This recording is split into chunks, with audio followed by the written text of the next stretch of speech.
Have you ever noticed a painful truth about modern life? Most people don't have an earning problem. They have a keeping problem. The money comes in, and it immediately slips through their fingers. By the end of the month, the paycheck is gone, the savings are non-existent, and any sense of security has evaporated. Let me tell you about a friend of mine. He makes $10,000 a month. To the outside world he's made it. He wears tailored suits, works in a glass tower, and his social media feed is a curated gallery of premium coffee, business class flights, and a highly polished lifestyle. But recently, he told me something that chilled me to the bone. He said, "I'm not terrified of losing my job. I'm terrified of my direct deposit being delayed by 3 days." Think about that. A person pulling in 6 figures is 3 days away from financial ruin. Why? Because his mortgage, car lease, credit cards, student loans, and childcare have already spent his next 3 paychecks before they even land. He looks wealthy, but in reality, he is just a high-end clearinghouse for cash flow. Money enters his account, takes a brief pause, and immediately routes itself to his bank, his landlord, and his subscription services. What he is left with is nothing but anxiety. This is the quiet tragedy of the modern middle class. You think you are earning a living, but you are actually just a middleman, passing money from your employer to your creditors. A true financial awakening doesn't happen when you learn a complex trading strategy or memorize macroeconomic charts.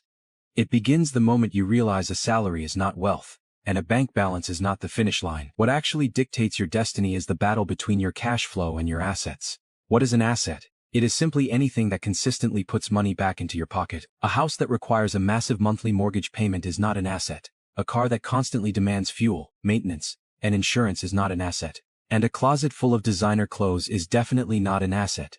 Real assets are interest, dividends, rental income, intellectual property, and high-income skills. When your paycheck hits your account, if your immediate instinct is to buy new clothes, upgrade your phone, dine at expensive restaurants, or clear credit card debt from last month's lifestyle, you are actively selling your future. But if your first move is to carve out a portion to acquire assets, you are buying your freedom. Most people remain financially strangled, not because they don't work hard, but because they are running in the wrong direction. They work 80 hours a week, please their bosses, and chase promotions.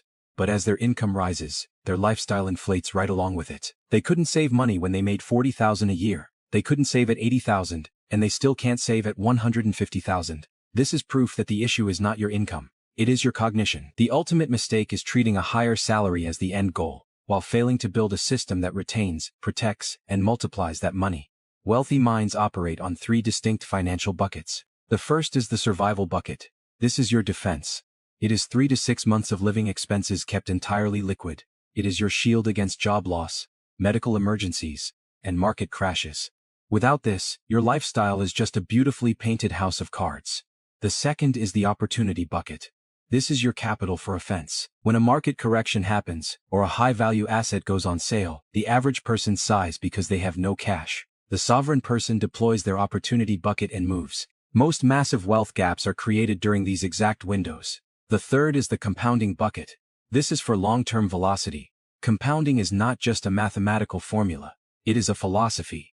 Your capital can compound, your skills can compound, your reputation can compound, and your network can compound. An extra $100 saved today seems insignificant. Skipping one impulsive purchase feels meaningless, but over 3, 5, and 10 years, these micro-decisions compound into an unbridgeable class divide. The divergence is never created overnight. It is built brick by brick, choice by choice, every single day. One person is buying future autonomy, while the other is buying temporary validation. One is using money to buy time, while the other is trading time for money. True financial intelligence is not about living like an ascetic monk. It is about understanding the natural flow of capital. If money flows toward consumption, you buy temporary dopamine. If money flows toward liabilities, you buy long-term pressure. If money flows toward assets, you buy future sovereignty. To break the cycle, you must aggressively eliminate 3 systemic cognitive traps. First, kill conspicuous consumption.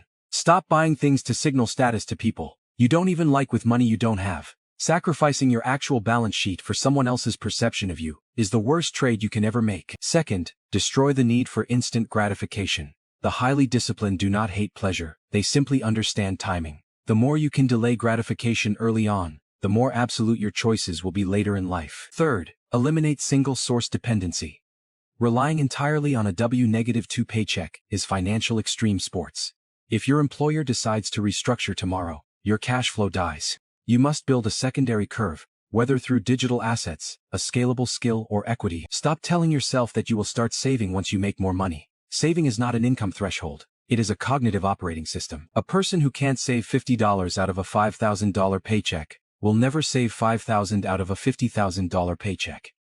They will simply find a more expensive way to be broke. At its core, wealth is not about the amount of money you pass through your hands. It is about how much you keep, how much you control, and how much cash flow you generate without actively trading your physical hours for it. You don't need to fantasize about a lottery ticket. You need to build a system. The moment your income arrives, partition it, secure your survival, fund your opportunities, and feed your compound engine. You aren't just managing dollars. You are establishing order, and where there is order, capital naturally gathers. Where there is chaos, even millions will scatter. Your ultimate security will never come from an employer, a corporation, or a promise. It comes from your liquid cash, your cash-producing assets, and your portable high-income skills. When you are no longer terrified of a delayed paycheck, when you can walk away from a toxic environment without blinking, when an unexpected bill doesn't throw your entire life into a tailspin, only then will you understand what wealth actually is. It is not luxury. It is the leverage to say no. Stop focusing on the paycheck. A salary can only keep you alive. Assets are what set you free.